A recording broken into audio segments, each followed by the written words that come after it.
seperti fake news dan Oke. dalam musim kampanye mendatang di Indonesia. Suaranya masih putus-putus ya di sana. Oke, coba sekarang. Ya, putus-putus ya.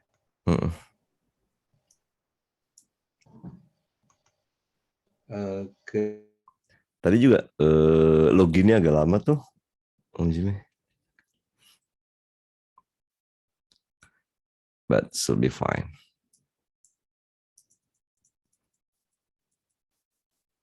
Sambil saya cari bahan-bahannya dulu.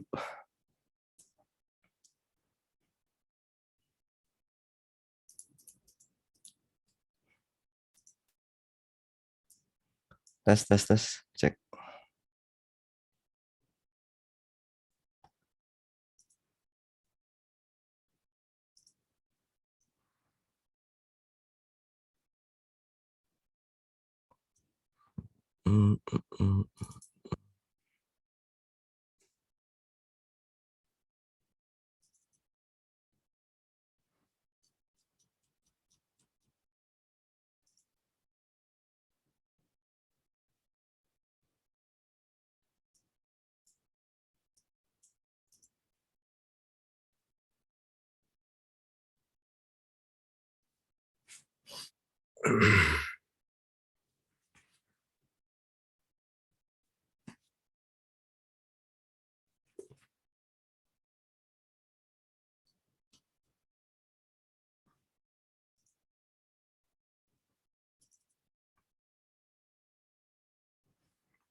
Nah, yang satu connecting.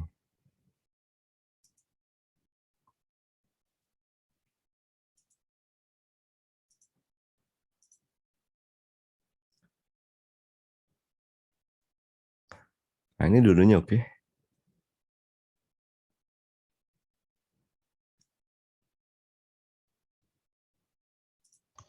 Can you hear me now? Yes, this one I think better. Thank you. Yeah, I think it's working now.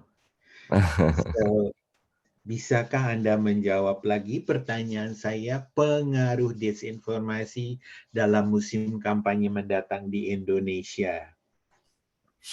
Musim kampanye yang besok ya? Ya, tanggal Februari 2024 ya. Karena saya mau cerita dari yang dulu-dulu nih. Jadi ini waktunya fleksibel kan? Ada sekitar. I have time. Don't worry, I have time. Because once I talk, I couldn't stop.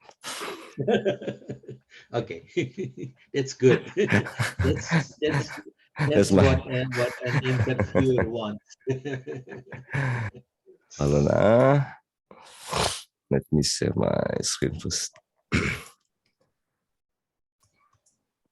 Oke, jadi tadi apa ceritanya? Now I can see. Alright. Disinformasi, jadi fake news, hoaxes itu kan banyak.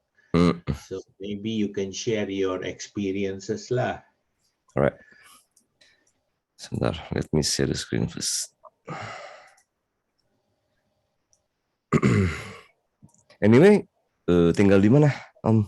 Saya di Washington. Dengan Om, kita usianya nggak beda jauh kok. Enggak lah. Sebelumnya sama-sama ya.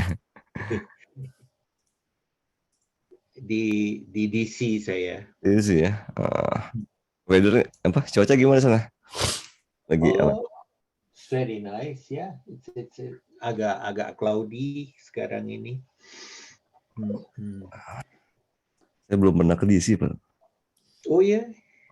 Jadi kapan balik ke West Coast lagi? Enggak sih, itu sih kalau saya ke sana paling kan waktu kemarin terakhir itu sebelum pandemik ya, 2019. Oh, okay. I thought you were residing in California. No, that one is only my phone.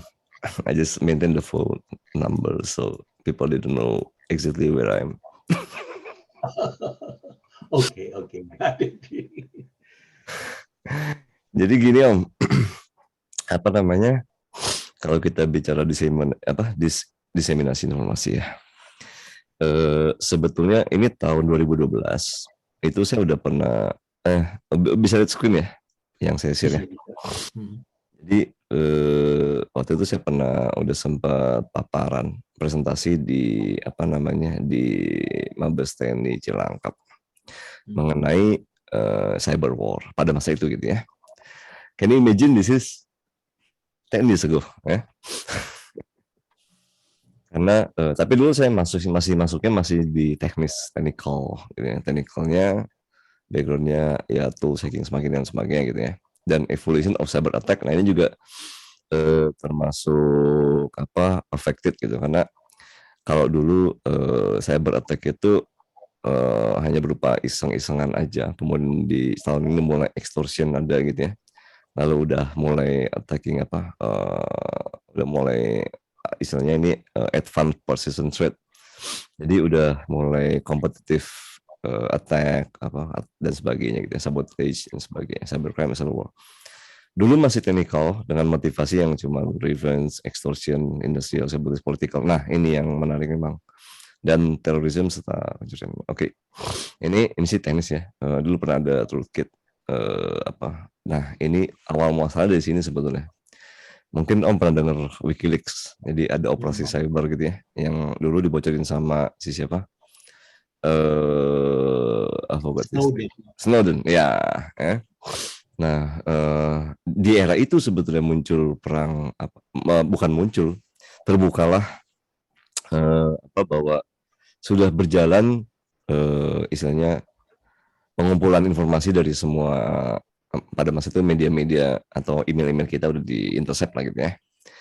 Nah, kemudian ini saya sempat ada joke sedikit karena waktu itu saya paparan di depan di Mabes TNI, jadi saya bilang kalau di Indonesia nggak usah khawatir, nggak bakal ada information leakage atau ada bocor karena masih pakai apa berbagai sistem. Oke. Problemnya waktu saya buat kesimpulan bahwa threat-nya itu adalah kalau dulu kita bicara ini kan kriminal yang konvensional itu udah ada irisannya. Sekarang di dunia cybernya ada ini udah recording ya? Tadi saya record belum? Rasanya udah. Ntar udah ngomong panjang gini nggak record. Ada red dot itu mestinya recording. Ya, it's recorded. Ya, alright. Nah jadi dulu masih, nah ini garis besarnya information stealing, online scamming gitu ya, penipuan, identity stealing, white collar crime. Nah mulai di sini gitu ya, information war gitu ya, dan cyber war-nya itu yang technically. Nah ini karena dulu memang saya apa audiensnya adalah military, jadi dulu pada tahun itu isunya adalah terorisme gitu ya. Oke. Nah ini yang menarik nih Om. Jadi Indonesia itu memang negara yang sangat seksi dalam tanda kutip gitu ya. Karena populasinya besar. Ini pada tahun 2011 saja udah 55 juta orang. Hasil surveinya ada. Dan ini pengguna Facebook kedua yang pada saat itu gitu ya. Ini tahun 2011. Dan sekarang itu udah kalau nggak salah udah sekitar 170 juta orang pengguna internet users gitu ya. Dan sebagainya gitu ya. Apalagi Twitter. Nah, ini kurang lebih statistiknya waktu itu. Threat-nya ini sebenarnya ancaman, bukan disinformasi ya. Jadi saya menyampaikan pada masa itu bahwa literasi terhadap security di masa itu memang masih rendah sekali. Karena memang jangankan kita bicara attack yang advance attack. Banyak siapa yang dulu nggak pernah mungkin Om pernah terima juga SMS kayak gini. Mama minta pulsa ini. Jadi dan ini pun sudah banyak makan korban. Jadi ini di tahun 2011.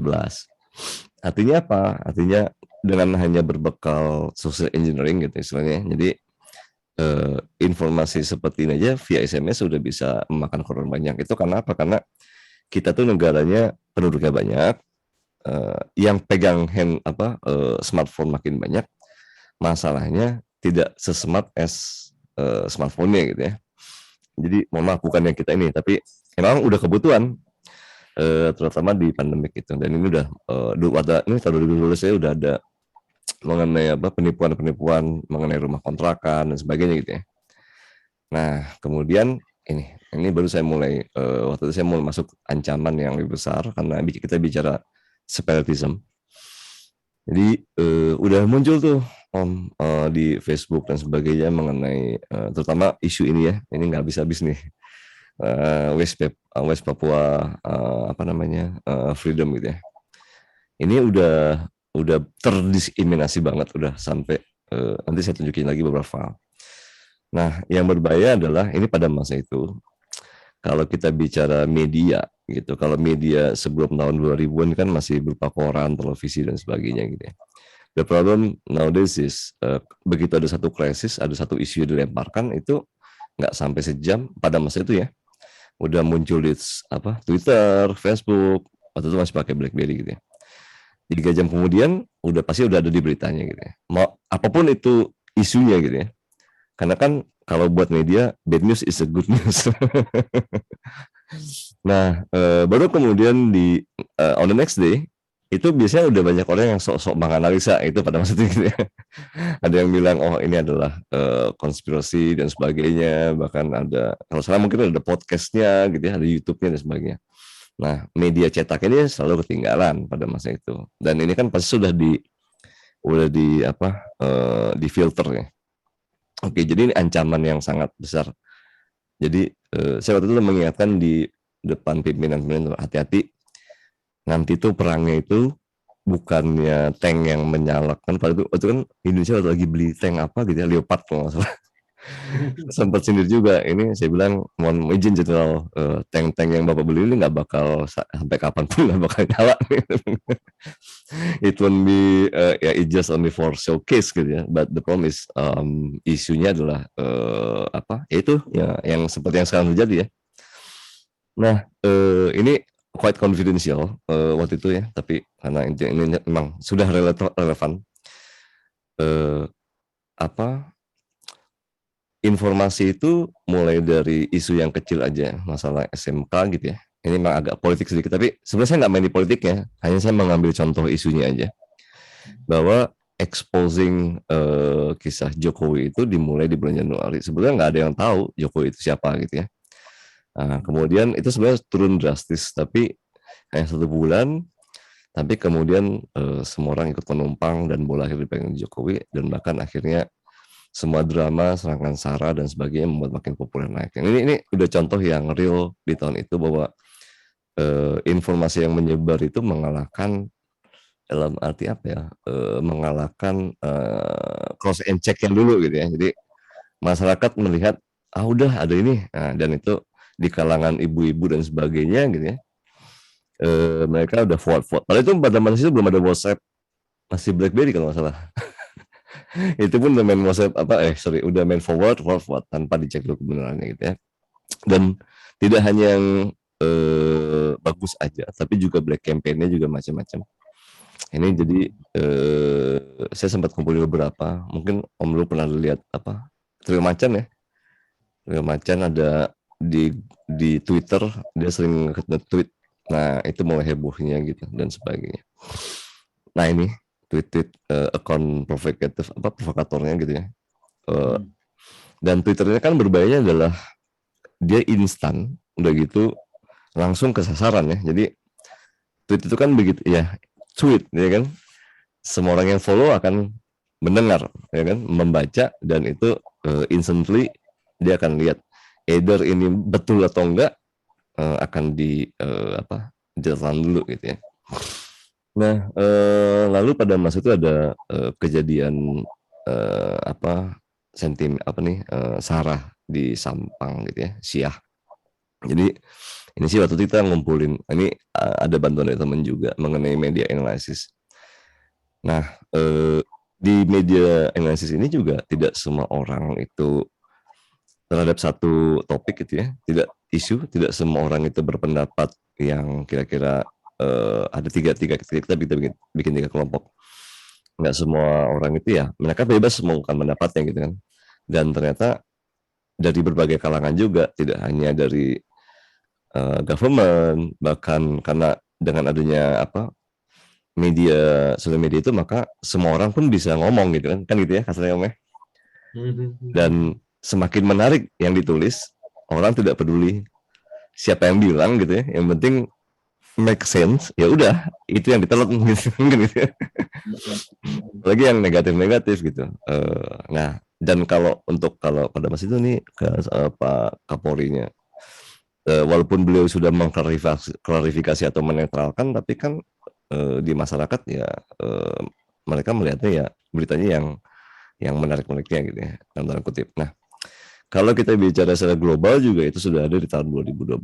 Ada satu video yang kebetulan terupload gitu ya, kemana gitu. Ini bahkan terjadi hanya dalam kurun waktu berapa nih?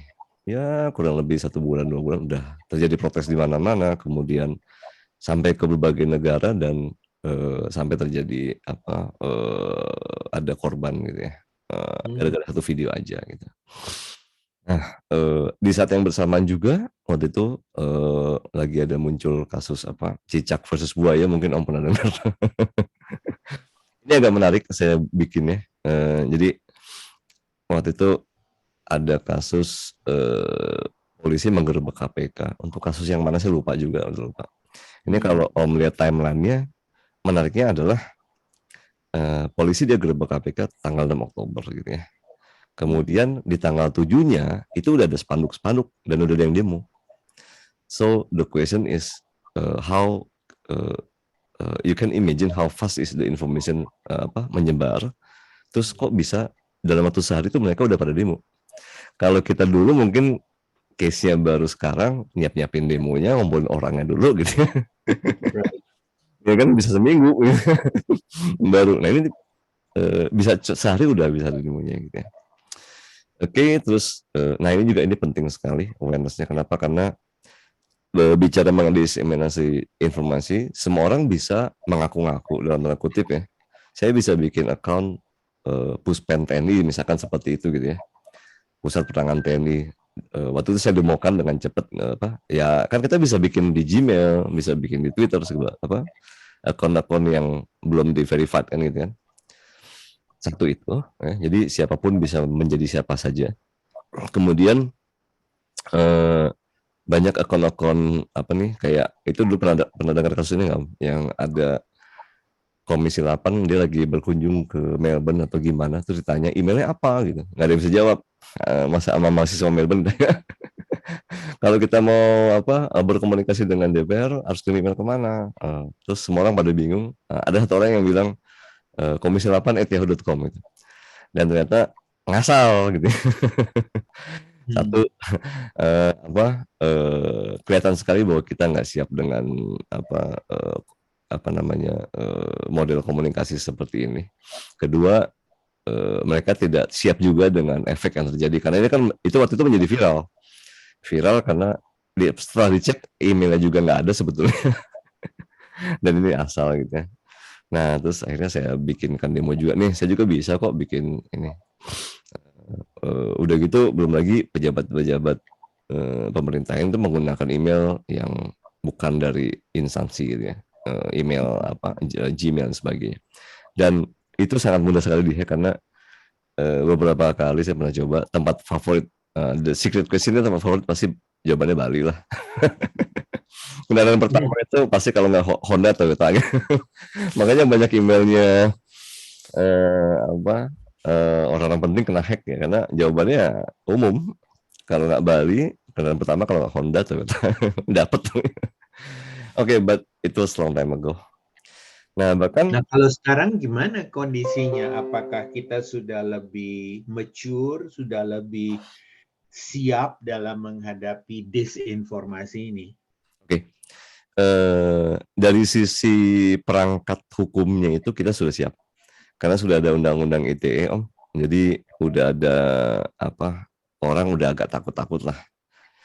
Tapi itu satu sisi lain, kalau kita ngelihat di negara lain. Teknologinya bagaimana?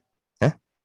Dari segi teknologinya, apakah katakan satu agensi kayak Komisi Pengawasan Pemilihan Umum KPU misalnya atau badan-badan lain, apa mereka itu cukup tanggap kalau hoax, fake news ini muncul di media sehingga menyebabkan persepsi pemilih itu kacau gitu loh. Ya, jadi kalau dari sisi pemerintah itu Kominfo udah ada sih site-nya misalkan di mereka ada khusus mengenai hoax gitu ya. Nah, ini kalau dari sisi pemerintah. Jadi ini mereka udah siap memberikan informasi. Tapi to be honest, siapa sih yang tiap hari buka ini gitu? Ya kan? Exactly, ya. Ya, media pasti lebih duluan satu itu ya.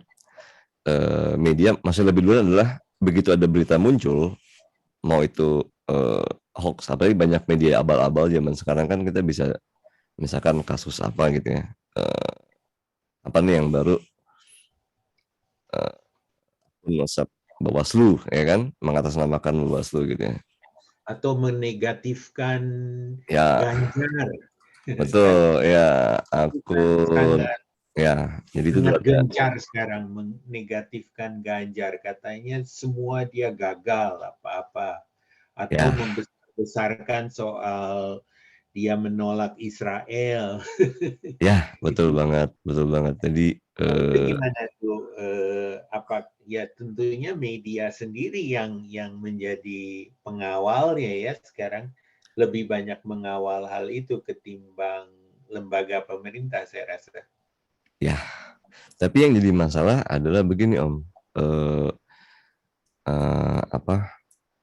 user internet di Indonesia itu banyak dan yang terbanyak itu misalkan katakanlah ada 170 juta orang gitu ya, dan mereka kan menelan mentah-mentah isu-isu tersebut gitu ya. Bahkan kalau di kalangan grassroots, nggak hanya grassroots sih, orang tua saya aja misalkan gitu ya, begitu ada satu berita itu nggak dikonfirmasi lagi, akan langsung disebarin aja gitu ya di grupnya kalangan mereka juga gitu. Misalkan orang tua saya punya grup arisan gitu.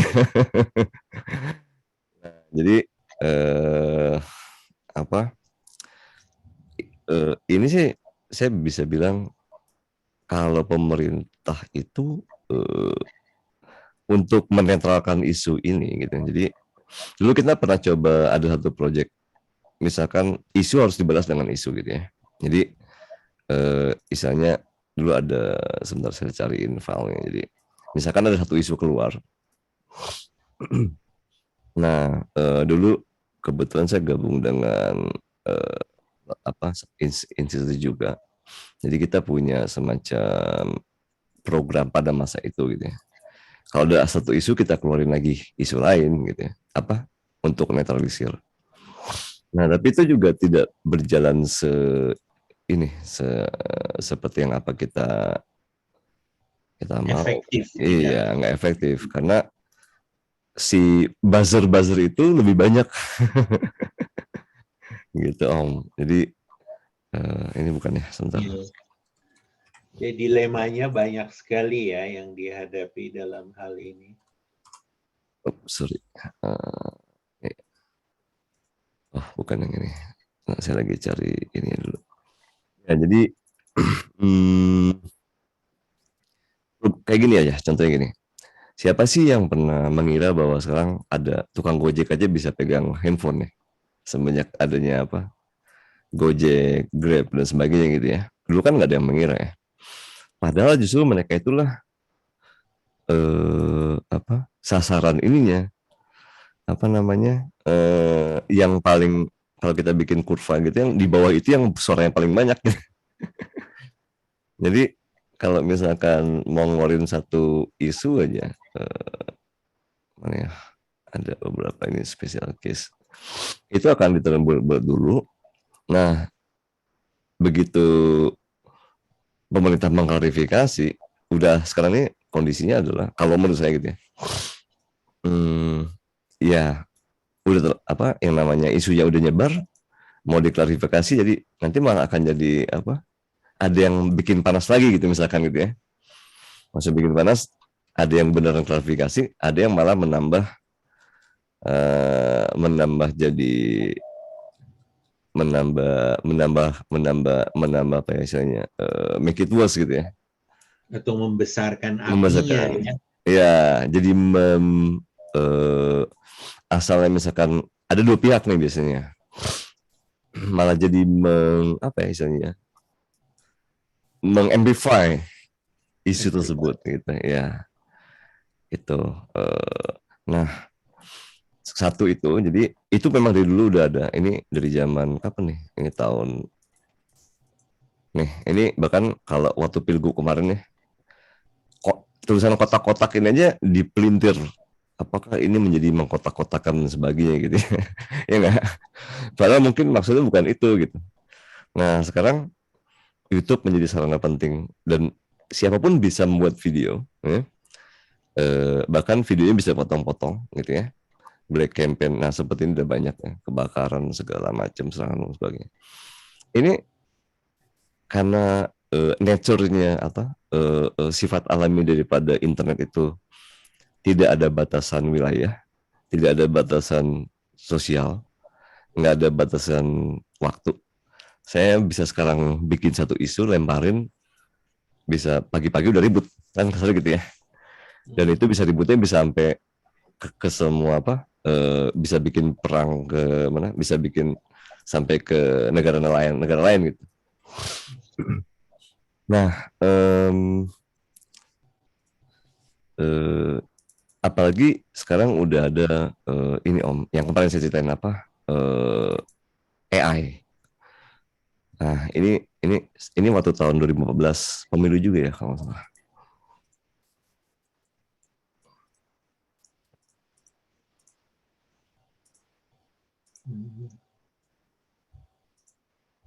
Apalagi dengan AI sekarang. Ya, ini tahun 2015 kita udah bikin KIRKA, perkiraan ini ya mengenai keadaan 2015. Kampanye di sosial media akan semakin masif, potensi konflik semakin terbuka, ancaman golput karena orang semakin jadi, ada sebagian, bukan sebagian, banyak yang aku meninggal milih bingung gitu ya. Satu itu, kedua tahun 2024 itu kan kalau nggak salah pilkadanya serentak Om. Serentak, terus jadi bayangin aja, saya aja nggak pernah tahu tuh ini orang siapa gitu. Kan yang kita pilih kan selain pilpres ada gubernur, wali kota dan sebagainya gitu ya. Nah kemudian rekayasa sosial, ini sih waktu itu antisipasinya. Nah ini kita sempat membangun awareness, tapi ini ini namanya kontra intelijen waktu itu. Kalau pemerintah hanya sebatas monitoring, kemudian yang seperti di website tadi mengeluarkan klarifikasi gitu ya. Tapi ini pun dari Kominfo bahwa ini hoax, tapi sama kayak di cyber security, di IT security, kalau sudah terjadi insiden, ya ini udah terlambat. Maksudnya apalagi mengklarifikasi isu gitu ya. Kejadian duluan, ini hoax. Ya kalau di kalangan ibu-ibu, emak-emak gitu kan siapa, itu udah nyebar duluan dan malah udah didiskusikan dan malah udah dipelintir juga gitu ya. Jadi udah jadi berkembang semakin ini. Nah, seperti yang kemarin itu Om, ada apa namanya, AI gitu ya. Sebentar, ini saya buka beberapa file yang sedikit confidence, tapi is okay.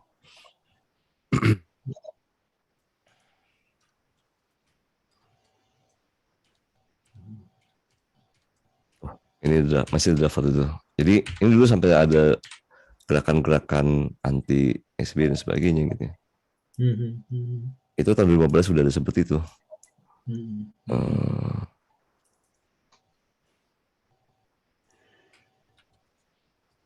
Masih draft. Website analysis versi 141 saking banyak ini. Nah ini udah, jadi kita aja waktu itu mengumpulkan yang udah termasuk istilahnya bukan radikal ya, udah ya apa, kan banyak banget tuh akun Twitter yang bodong-bodong atau di YouTube yang kita kumpulkan yang ekstrim aja itu sampai nggak cukup gitu. Dan begitu kita buat timeline-nya, ini ternyata ada polanya, ada pattern-nya gitu ya. Saya sih nggak tahu lah di belakang, cuman kita kan ngelihatnya berdasarkan analisis. Ada gerakan anti SBY dibuat tanggal sekian, ini 2010, dan sampai kita menghitung seperti ini gitu. Nah, dan ternyata ada polanya, sampai ada website blog-blog yang nggak jelas kan banyak tuh sekarang tuh. Nih, yang paling mudah masalah ya biasalah. Kalau kata youtuber itu yang diangkat pasti masalah kemiskinan, korupsi, kenaikan harga, terus apa tuh buruh ya, buruh juga. Jadi memang yang jadi nanti akan jadi korban adalah di bawah ya, karena dan dulu itu belum ada AI bayangin aja kalau kita mau membuat suatu narasi atau membuat berita bohong itu harus nulis sendiri. Sekarang dengan adanya artificial intelligence nggak sampai sedetik aja kita bisa berapa menit gitu ya, saya tinggal kasih idenya apa, nanti dia akan rewrite sendiri tuh. Ini ya dulu. Anda taruh bot AI di WhatsApp kita, saya udah bingung. Loh, ya. Kok cepet banget ini? Bisa seperti itu ya, dan itu aja udah bisa diatur. Apakah saya mau bikin lebih ekstrim, apakah saya mau bikin lebih jahat lagi gitu ya. Bahkan bisa berpura-pura seperti, sebentar ya, saya cariin AI.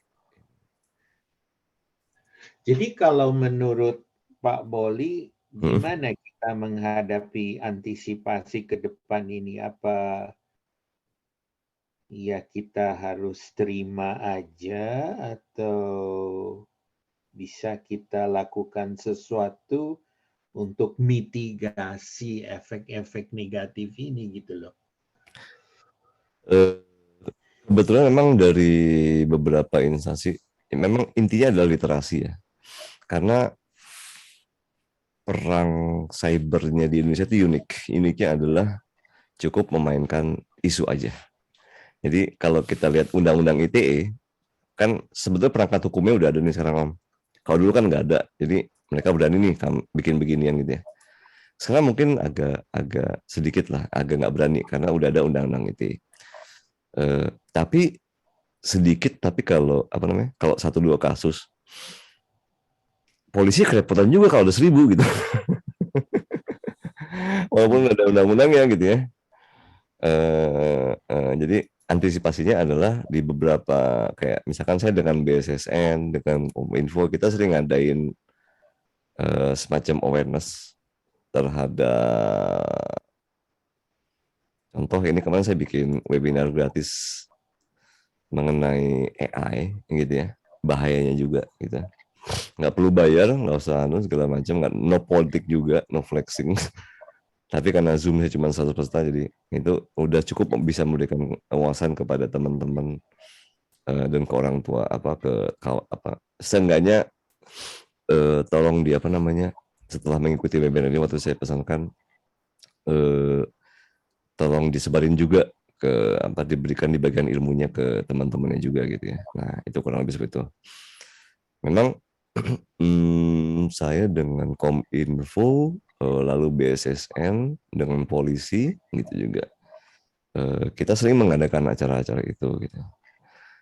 Nah yang sulit adalah kalau literasi kalau memitigasi isu yang beredar itu di kalangan bawah, mungkin kita bisa lakukan literasi awareness. Yang jadi masalah adalah menangkap atau memutus atau misalkan mencegah hal itu yang susah, preventnya yang susah. Karena sifat daripada internet itu sendiri kan, you can become anyone, you can pretend like you are someone, you can pretend that you are from anywhere. Kayak saya bisa bilang saya lagi ada di New York juga, orang nggak ada yang tahu gitu. Naturnya seperti itu gitu. And then after that karena adanya AI, it is more dangerous gitu ya. Mana ya? Saya waktu itu ini kalau nggak salah, bukan, lupa slide-nya. Jadi ada dari segi hukumnya, there is an effort ya dengan perangkat hukumnya diciptakan. Kemudian dari segi para pakar cyber security juga melakukan berbagai penyuluhan saya rasa ya dengan badan-badan negara itu. Betul. Untuk meningkatkan literasi, terutama pakar-pakar kita dalam bidang ini kan. Betul. Orang-orang seperti Anda melakukan penyuluhan, memperkenalkan berbagai Threats-nya, ancaman, ya. Dan agar mereka bisa menguasai semua langkah-langkah ini, dan ya sedikit banyak itu merupakan suatu usaha untuk mengurangi keparahan. Itu sama ya di Amerika ya juga begitu. Saya rasa nggak beda aja. Amerika juga nggak bisa berbuat banyak kok dalam hal ini. Yang kasus, kemarin ada what we do is optimal sebetulnya sudah ya. Ya, padahal di US sudah lebih, saya rasa kalau mau mereka bisa memblokir, kayak di beberapa negara diblokir Twitter gitu kan ya. Kan di US bisa seperti apa, kalau mau gitu ya, bukan di US sih, di beberapa tempat blokir aja untuk sementara. Kayak kemarin kejadian di Myanmar, internetnya matiin aja, kan gitu ya, untuk it's against the constitution nanti. Yes, the problem is nanti itu malah betul. Itu nanti akan menjadi suatu senjata baru. Dibilanglah kita membungkam pers, nggak ada kemerdekaan. Gitulah gitu ya. Mungkin ngerti ya.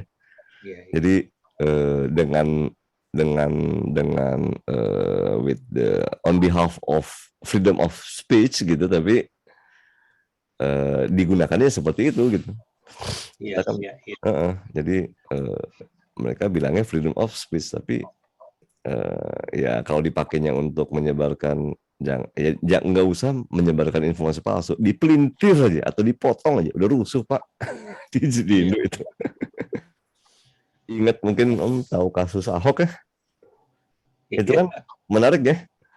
Jadi hanya gara-gara perbedaan kata apa, ya kita ngomong ini memang udah apa ya, kita ini aja deh, jangan mau dibohongin dengan menggunakan ayat apa gitu ya waktu itu. Itu aja udah bisa menimbulkan apa, jadi sampai dia di penjara. Padahal perkataan jangan mau dibohongi dengan ayat itu berbeda dengan jangan mau makan dengan sendok gitu ya, bukan makan sendok kan kan gitu ya. So, nah saya rasa saya lebih mengerikannya lagi sekarang lihatnya adalah internet user semakin banyak karena kita ada problem baru nih. Jadi ini lagi saya bilang kalau saya udah ngomong biasanya nggak bisa berhenti. Udah bawaan ini. Jadi suatu pandemik kemarin itu attacker tuh dalam tanda kutip ya, hackers itu menemukan the new attack surface. Mana ya? Singapore Management University. Ini saking banyaknya ini. Gini ceritanya, karena kemarin tuh ada suatu kondisi di mana semua orang harus working from home, ya kan? Nggak ada pilihan lain. Nah, semua bekerja di rumah segala macam gitu. Jadi ini presentasi saya di Singapore Management University. Ini bahkan di Singapura pun mengalami hal sama. Bayangkan negara yang kita pikir sudah apa lebih educated gitu ya. Nah, jadi di kondisi new normal kemarin itu karena kalau ini technical ya, attacker atau hacker itu merubah targetnya itu bukan ke sistem lagi Om. Jadi kalau dulu kita nge-tag emang sistem yang diserangnya. Tapi new normal itu masalahnya adalah nih yang ditargetin adalah human orangnya. Jadi makin banyak scam pada masa itu ya. Karena orang, nah ini yang sebenarnya saya ceritain. Adik saya itu dia penggila Instagram atau Shopee gitu ya, online e-commerce, Shopee segala macam. Tapi kalau misalkan ngirim foto keluarga, saya suruh email nggak bisa. Om punya keluarga begini, ya kan? Mereka tiap hari pakai Instagram, posting, segala macam gitu ya. Jadi begitu, tolong di email dong, nanti. Emang email gimana caranya? Lu dulu bikin Instagram gimana? So you can imagine that yang mereka the value daripada smartphone itu yang diambil sekarang itu adalah udah kebanjiran informasi. Jadi bagaimana kita bisa memilah seperti ini? Apalagi ada kebutuhan waktu pandemik itu kayak gini ya, banyak scam job vacancy dan sebagainya. Ini di Singapura aja ada. Saya pun kena gitu. Saya sempat kena phishing Om. Waktu itu saya lagi di Colorado gitu. Kena phishing juga gitu ya. Credit card saya sampai tutup 2 biji. Bayangin, saya seorang cyber security trainer, tapi terkena korban juga. Iya. Nah ini kasus saya waktu itu. Jadi waktu itu saya lagi di Colorado, harus kirim dokumen ke Jakarta. Terus di SPS dia bilang 2 minggu sampai. Ya udah saya kirim aja. And lucunya itu exactly sekitar 1 mingguan saya dapat email. Nah ini yang bahaya nih Om, dengan adanya smartphone. Kalau kita lihat email di smartphone itu kan nggak kelihatan email aslinya. Coba buka email di handphone, yang kelihatan hanya sendernya, bukan alamat email asli kan. Nah dia ngasih tahu bahwa paket yang akan saya kirim akan bermasalah, akan di return back karena mungkin kesalahan address. Otomatis saya panik dong. Panik karena itu harus ini isinya invoice, dokumen segala macam. Ya udah saya klik aja. Begitu klik, dan itu masih pakai handphone. Pagi-pagi kan masih bangun, kan ini penyakit kita begitu bangun pagi pertama dicek handphone duluan. Itu begitu saya baca, oh ya ini ternyata delivery address-nya salah mungkin gitu ya. Saya isi aja. Terus di sini ada satu yang menarik adalah if you want to redeliver, jadi pada dikirim balik cukup bayar $3 gitu ya. Ya udah, otomatis saya pilih ini kan. Ya udahlah, saya masukin aja daripada harus dokumen saya kembali lagi ke Colorado. Ya udah, mendingan dikirim balik $3. Dan begitu saya klik ternyata blank, dan di situ saya baru sadar, oh my god, I got fish. Saya kena scam.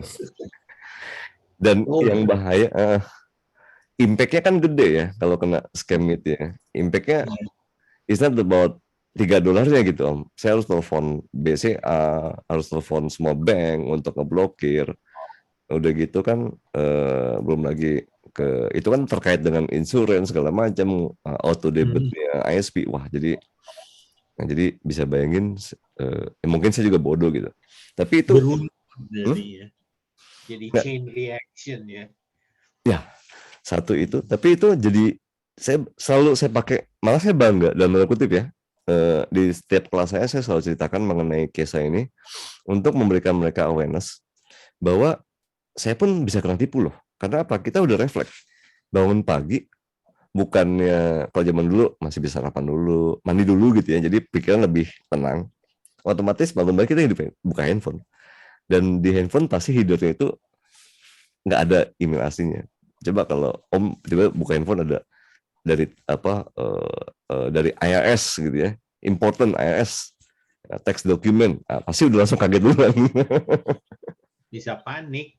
Ya gitu kan. Nah itu sama kondisi di Indonesia juga gitu. Jadi kita nggak berpikir lurus lagi. Betul. Nah itu yang sering. Ya, jadi kalau saya mengadakan webinar, mana ya? Saya pernah ngadain webinar kalau nggak salah mengenai data bocor gitu ya. Sampai saya bikin gratis karena waktu itu orang menyalahkan pemerintah. Dajjal, saya lupa. Nah ini Ini Om nanti saya kasih linknya juga. Gitu kan ya. Jadi waktu ada ribut-ribut data bocor yang nik KTP itu segala macam itu Om, saya kasih linknya di WhatsApp ya. Oke. Semua orang kan rame tuh gara-gara kasus Biorka ya. Kebocoran data pribadi ya. Rame tuh Biorka ya. Sampai Kominfo dicemooh juga, katanya kan Kominfo bilang enggak tuh data nggak bocor, aman, tenang aja. Besoknya dikeluarin deh KTP detailnya Pak siapa Luhut dan segala macam. Luhut, Kominfo gitu kan. Sekarang kan malah ngejek gitu ya. Nah ini refleksnya adalah semua orang pasti menyalahkan BSSN, Kominfo, Kementerian Dalam Negeri ya, yang ngurus Dukcapil gitu ya. Saya juga nggak hafal nama departemennya gitu ya, Kementerian Dalam Negeri gitu. Tapi sebetulnya dulu juga sebenarnya kadang pejabat kita agak konyol sih. Mungkin Om pernah dengar Menkominfo bilang, Om tahu OTP kan ya? One time password kan, kalau mau login sering ganti OTP. Ini kan pernyataan yang konyol ya. Menteri Kominfo dia bilang bahwa celah kenapa supaya data kita nggak bocor, kita harus sering mengganti OTP. Lo gimana sih? OTP itu kan memang one time password. Waktu kita mau authentication, dikirim OTP gitu. Dari sini aja udah kelihatan Om. Udah bisa ngeliat kualitas pejabat pemerintah seperti apa ya. Kita ngobrol santai Om ya. Sorry. Saya kalau udah ngomong kayak gini asik juga sih, karena gini. Di Indonesia banyak sih seminar mengenai cyber security gitu ya. Tapi saya sering agak kecewa. Kecewanya kenapa? Ada misalkan ini cyber jawara gitu ya, competition. Atau seminar cyber, ini National Hacking Competition Seminar gitu ya. Banyak di Indonesia kayak gini, cyber jawara, headfacts dan sebagainya gitu ya, mengenai cyber security. Yang saya agak kecewa dalam tanda kutip adalah yang datang itu aja. Maksudnya yang datang ya orang-orang kayak saya juga gitu. Padahal sebetulnya yang seperti saya tadi ceritain di awal, nah waktu dulu saya cerita, perang nanti itu adalah perang asimetris. Jadi bukan orang atau mesin melawan mesin, tapi asymmetric warfare itu ya perang informasi tadi gitu ya. Kalau saya mau ngancurin satu negara, gue nggak perlu ngebom, mendingan gue bikin satu isu bubar tuh negara tuh, apalagi Indo, sensitif banget kan, dikasih satu isu. Nah jadi banyak acaranya seperti ini, cyber jawara, handfacts apa gitu, tapi yang datang ya orang IT security. Kenapa saya agak kecewa? Karena nah ini ya, ini dia bilang komitmen masih kurang masalah anggaran. It's not the point. I mean, kalau misalkan penduduk Indonesia itu ada 200 jiwa, yang orang IT-nya berapa sih? Yang orang pekerjanya ya 100 juta gitu ya. Yang orang IT-nya 10 juta, 10%-nya. Yang main di security paling 10% lagi 1 juta gitu ya. Dari 1 juta itu yang sering membuat awareness nggak sampai 10% juga. Ya termasuk ya kan yang sering ya, misalkan saya bukan ngomong tapi coba Bapak cari mengenai keamanan literasi digital. Ada 2-3 orang lah yang ini penipuan yang sering memberikan ini penipuan. Ada siapa tuh Bernard atau siapa gitu saya lupa. Nah ini agak pinter, dia masuk Mr. Bad ini. Ini udah waktu itu dia kadang terkena. You'll never have problems with your little buddy down there again. Do it at home before. Jika kamu terima WhatsApp. Nah ini udah agak bagus lah. Jadi dia rajin bikin video mengenai. Tapi ini teknis ya. Tapi berapa orang sih? Ya. Paling 1-2 orang gitu. Nah, sisanya kalau kita lihat ya malah banyakkan apa? Kalau kita lihat ini trending yang ini gimana sih cara nyari? Saya juga sampai nggak tahu nih cari di tren nih, ya kan? Newsnya. Nah, jadi kalau kita, jadi panjang kemana-mana nih. Jadi kalau kita bicara perbedaan di 2015 sama 2024 itu lebih saya bisa lebih bahaya. Karena apa? Karena semua orang bisa bikin channel video sendiri. Satu, YouTube itu orang udah jarang nonton TV, orang lihatnya Instagram, YouTube atau Twitter ya. Dan sekarang udah ada apa? TikTok itu udah nyebar juga apa berita-berita negatif gitu ya. Dan siapa sih yang bisa apa? Yaitu bad news is a good news. Jadi semakin judulnya menarik, headline-nya gitu, semakin ini akan dibaca orang. Yeah, yeah. Ya, itu sih menurut saya. Yeah. It's getting more and more complicated. More complicated. Ya. Dan sekarang udah mulai kelihatan kan Om, ada siapa melawan siapa. Maksudnya si A menjawab ini dan udah mulai berani, udah apa? Mengklarifikasi tuh udah head to head aja gitu. Ingat yang kejadian kemarin. Kan baru kemarin tuh baru Yusuf Hamka apa nih? Yusuf Hamka punya utang nagih utang ya? Pemerintah punya utang sama Hamka. Iya. Nah, ya kan? Dan ini nggak sampai berapa jam udah langsung beberapa banyak yang, dan ini udah serang-serangannya Kemenku udah head to head aja. Dulu malah berani head to head begini Om. Exactly, yeah. Yeah. Yeah, I think it's a never-ending story. Kalau apalagi ngobrol sama Pak Belly, tahunya you know so much about. Enggak sih, saya cuman karena saya ngajar jadi kebiasaan aja. Kalau udah ngomong gini udah nggak boleh berhenti. Yeah. Tapi it's good. I got a lot of information dari Pak Belly dalam hal ini, and ini jadi bekal kuat sekali saya. Mudah-mudahan. Kalau Pak Belly, if I write an article about disinformation ini, sebaiknya saya sebut Pak Belly sebagai apa ya? Belly Rahtianto, what is your position gitu? Praktisi aja deh atau pengamat. Praktisi lebih enak. Pakar cyber security boleh? Enggak. Nanti kalau dibikin pakar nanti banyak yang ngebully, saya sedih. Itu zaman sekarang. You are pakar. No, I'm not. Ingat kasus Roy Suryo ya, yang sering menyebut dia adalah pakar telematika kan?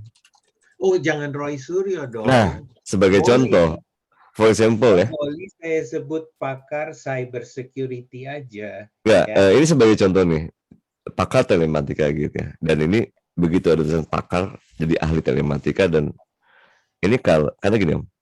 Ahli cyber security.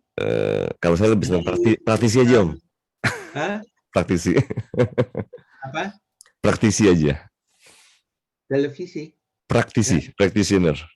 Praktisi cyber security ya. Iya, karena itu lebih relevan. Karena memang saya handle secara langsung mengenai cyber security. Anda ini orangnya terlalu low profile.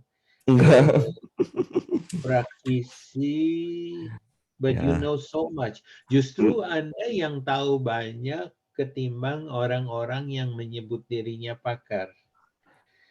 Kalau pakar kan harus ada research, harus ada aplikasi. Kalau saya nggak ada, saya hanya mempraktekkan ilmu dan saya ngeliat di lapangan, udah itu aja. Jadi my viewpoint juga nggak tahu. Pak Boli tidak terikat dengan agensi seperti Kominfo atau badan-badan lain. You are a freelancer gitu. Freelance, tapi ya mereka sering undang saya juga untuk memberikan itu. Iya. Nah ini. Okay. Nah ini saya pernah kasih kasus mengenai thread di metaverse. Iya. So we've been talking so long. Saya rasa you need to have a break and a rest. No, actually, ini biasanya saya sekarang baru selesai ngajar, Om. Saya kan semenjak pandemik ada online kelas. Ini sekarang jam UK itu sekarang baru selesai nih jam 5 ya. Di UK ini biasanya baru selesai ngajar. Wow. Iya. Okay, so it's no time for you to take a break. But I enjoyed. Please provide me with the recording supaya saya juga harus mencintai nih mati-matian nih saya. So Feel free, Om. Provide me with the recording. Nanti saya coba cerna what you've been talking, and if I need to go back to you, I'll go back to you. Sure. Feel Thanks free a lot. anytime. Thanks a lot for the time that you've given to me. Nanti minta foto juga ya, supaya saya bisa punya dokumentasi Pak Boli. Yang ini boleh difoto sekarang juga, setiap nggak apa. Saya nggak punya foto yang formal. Okay. Thanks a lot. Have a good evening. Yes, you too. Jangan lupa take care of your health. Saya lihat Anda itu bekerjanya terlalu keras. Enggak, Om. Mumpung masih bisa. Yes, you are. Thanks a lot, loh, Pak Boli. Nice who thanks actually for the opportunity. Really appreciate it. Thank you so much. I'm so grateful for this. Me too. Take care ya. Itu, take care. Bye. Bye-bye. Thank you. Nanti saya beri bahan-bahan di WhatsApp. Thank you.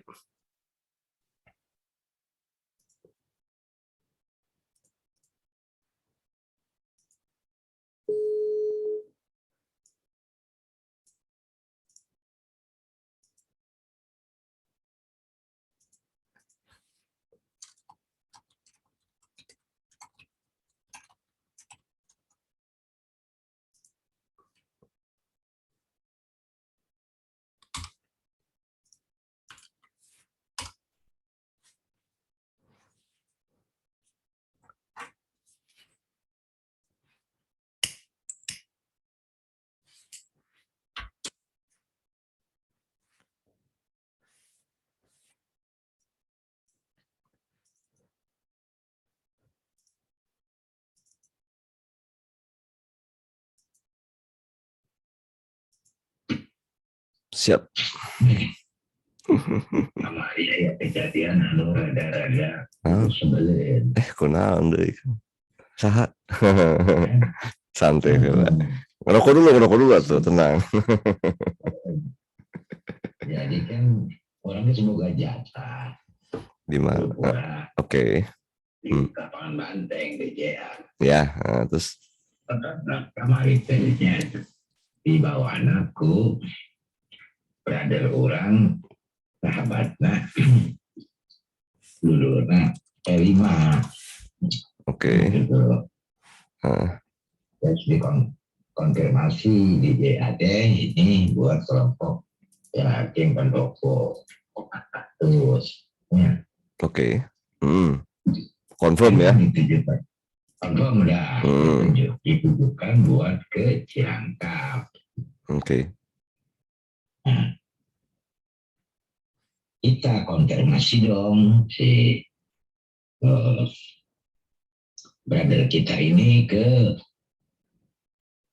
apa namanya Kasum Bintang 3 enggak berhubung brothernya P5 ini kenal sama Kasum. Setelah ke Kasum, dari Kasum perintahkan Renum SN yang bersingkatan dengan untuk ditindaklanjuti oleh Asreno. Oke. Kebetulan di Asreno ke Bali, diperintahlah Waasna kan gitu, enggak? Ya. Bila pertemuan tuh hari Jumat minggu lalu teh yang lah berarti. Oke. Itu gampang banteng. Enggak gitu loh. Terus. Kedengaran jelas nggak suara? Enak lah. Saya matiin zoom dulu ya, bentar. Kayaknya suara ngedouble. Orang kalau terima laptop.